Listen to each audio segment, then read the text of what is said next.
नमस्कार दोस्तों, मेरा चैनल कथा भक्ति सागर में आप लोग का स्वागत है। आज हम बहुत सुंदर नाग पंचमी की कहानी सुनेंगे। एक नगर में एक सेठ जी रहते थे। उनके 7 बेटे और 7 बहुओं थी। सभी बहू में छोटी वाली बहुत गुणी, रूपवती और दयावान थी। जब नाग पंचमी का समय आया तो बड़ी वाली बहू बोली कि चलो हम लोग, सभी बहुओं से बोली कि चलो हम लोग माटी लाते हैं खेत से, फिर घर आंगन को मिट्टी से लिप देंगे। सभी बहुएं तैयार हो गई, अपना चल दी मिट्टी लाने के लिए डलिया लेके। जब वो लोग मिट्टी को खोद रही थी तो बड़ी बहू के जहाँ मिट्टी खोद रही थी वहाँ पर एक सर्प का बच्चा आ गया। तो जिस चीज़ से खोद रही थी, खुरपी से, उसी से बड़ी बहू सर्प का बच्चा को मारने लगी। तो छोटी बहू आ गई और मना बोली कि नहीं दीदी, इसको मत मारिए, क्योंकि हम लोग नाग जी का कल पूजा करेंगे, उसी के लिए हम तैयारी कर रहे हैं और नाग को ही आप मार रही हैं, आप इसे मत मारिए। बड़ी बहू मान गई। तब छोटी बहू ने क्या किया कि नाग को उठा के वहीं एक पीपल का पेड़ था, वहाँ नीचे बैठा दी और बोली कि मैं जब तक ना हुआ पे यहाँ से कहीं जाइएगा मत, यहीं बैठे रहिएगा। और वो घर को चली गई। वो गई तो थी सर्प के लिए दूध लाने, लेकिन वो भूल गई और अपने कामों में लग गई। पूरा दिन हो गया, रात बीत गया। दूसरे दिन उसको ध्यान आया कि मैंने तो सर्प से कहा था कि आप यहीं बैठे रहिएगा। फिर उसने एक कटोरा में दूध लेके जल्दी जल्दी उस पेड़ के नीचे आई तो देख रही है कि सर्प वहीं पर अभी तक बैठा हुआ है। तब उसने सर्प के सामने दूध का कटोरा रख के कहा, भैया मुझे माफ़ कर दो, मैं कामों में भूल गई थी। सर्प को तो बहुत गुस्सा आया था। बोला, मैं तो इतने गुस्से में था कि तुमने मुझसे झूठ बोला, मेरे को यहाँ बैठा के गायब हो गई। मैं तो तुझे डस लेता, लेकिन तुमने मुझे भैया कह दिया, इस कारण मैं तुम्हें नहीं डसूंगा। तब छोटी वाली बहू ने कहा कि मैं भूल गई थी, काम में लग गई। सर्प ने वो पूरा अपना दूध पी लिया और उससे कहा कि बोलो, कुछ चाहती हो मांगना तो कुछ मांग लो। तब छोटी वाली बहू ने कहा कि भैया मेरा कोई मैका नहीं है, मैं अनाथ हूँ, मेरा कोई नहीं है। आज से तुम मेरे भाई बन गए हो, बन जाओ, और मैंने तुम्हें भैया कहा है, तुम मेरे भाई हो। तब उस सर्प ने कहा कि ठीक है, मैं तुम्हारा भाई बन के रहूँगा और जब भी तुम मन से याद करोगी मैं तुम्हारे पास आ जाऊँगा।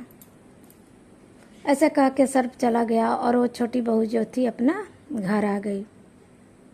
राखी का दिन आया। कुछ दिन के बाद राखी का दिन आया। सभी बहुएं अपने अपने मैके जाने लगी। तब वो बाकी बहुएं छोटी बहू का मजाक उड़ाने लगी। बोली, हम सब तो मैके जाने, तेरा तो मैका ही नहीं है, तू कहाँ जाएगी। छोटी बहू ने खूब रोया और मन ही मन सर्प को भी याद किया। दूसरे दिन सुबह ही सर्प जो था एक आदमी का रूप धारण करके उसके घर आया और सेठ जी जो उसका साहूकार जो ससुर था उससे बोला कि मैं इसका मुँह भोला भाई हूँ, दूर का भाई हूँ, आप इसे मेरे साथ के विदा कर दीजिए। सभी औरतें और उस साहूकार जो थे, सेठ जी जो थे, बोले कि इसका तो कोई आज तक भाई नहीं था, तू कहाँ से आ गया। तब वो बोला कि मैं दूर प्रदेश का माने गया था, मैं अभी लौट के आया हूँ, आप मुझे विदा कर दीजिए। छोटी बहू को भी आश्चर्य हुआ, लेकिन मौका पाकर उसने सब जब हट गए तो छोटी बहू से बता दिया कि मैं तुम्हारा सर्प भाई हूँ, मैं मनुष्य का रूप धारण करके आया हूँ, तुम कुछ समय के लिए मेरे साथ चलो।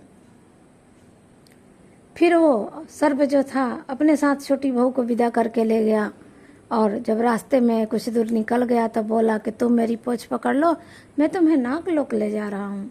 छोटी बहू ने वैसा ही किया, सर्प का पूंछ पकड़ लिया और सर्प ने उसे नागलोक ले गए। नागलोक में जब वो घर में अपना ले गया तो देख रही है छोटी बहू उसके घर में धन दौलत, हीरे जवाहरात एकदम पूरा भरे हुए हैं और उसकी माता नागलोक की महारानी बैठी हुई है। नागलोक में छोटे छोटे बच्चे भी हैं, नाग के बच्चे हैं। जो महारानी क्या करती थी, बड़े पतीले में दूध गर्म कर देती और जब वो ठंडा हो जाता तो एक घंटी रखी थी, घंटी बजाते ही सारे छोटे छोटे सर्प के बच्चे आ जाते और दूध पी लेते। ये सब देख के छोटी बहू बहुत खुश थी। कुछ समय बीतने के बाद अब वो बोली कि भैया मैं अपने घर जाना चाहती हूँ। तब जो सर्प था उसने कहा कि ठीक है, मैं कल तुम्हें पहुँचा दूँगा। तब उसने उन्हें ढेर सारी धन दौलत देकर अपनी बहन को विदा करना किया। उस धन दौलत में उसने उसकी जो माँ थी, महारानी जो थी सर्पलोक की, उसने खूब सुंदर हार दिया था, पहना दिया था। छोटी बहू कुछ दिन रह के वहाँ आई। सभी को देख के बहुत आश्चर्य हुआ कि कितनी सारे सोने दौलत धन दौलत लेके आई है, गहना गुड़िया, और कितना सुंदर इसका हार है। जो भी हार देखता पूरा उस गांव में हल्ला हो गया पूरा कि एक साहूकार की बहू है, उसको मैके से खूब सुंदर हार मिला है। यह बात रानी के उस राज्य के रानी तक खबर पहुंची। रानी बोली राजा से कि मुझे वो हार चाहिए, मुझे ला के दे दीजिए। तब राजा ने साहूकार को और उसकी छोटी बहू को अपने पास बुलाया और कहा कि जो तुम्हारे पास हार है वो मेरी महारानी को पसंद है, तुम ला के दे दो। उस समय तो छोटी बहू ने कुछ नहीं कहा, हार को दे दिया, लेकिन घर आके खूब रोई, मन ही मन उसको याद करके अपने भाई को खूब रोई। दूसरे दिन भाई उसके पास आया, जो सर्प था आदमी के रूप में आया और बोला कि तुम बहन चिंता मत करो, वो हार तुम्हें वापस करा दूंगा। जैसे ही महारानी ने उस हार को अपने गले में पहना, वो सर्प बन गया। महारानी डर से फेंक दी हार को। फिर राजा ने साहूकार को और उसकी बहू को बुलाया और कहा कि उसकी बहू से कहा कि तुमने कोई जादू टोना किया है, ये हार रानी के गले में जाते ही सर्प क्यों बन जा रहा है।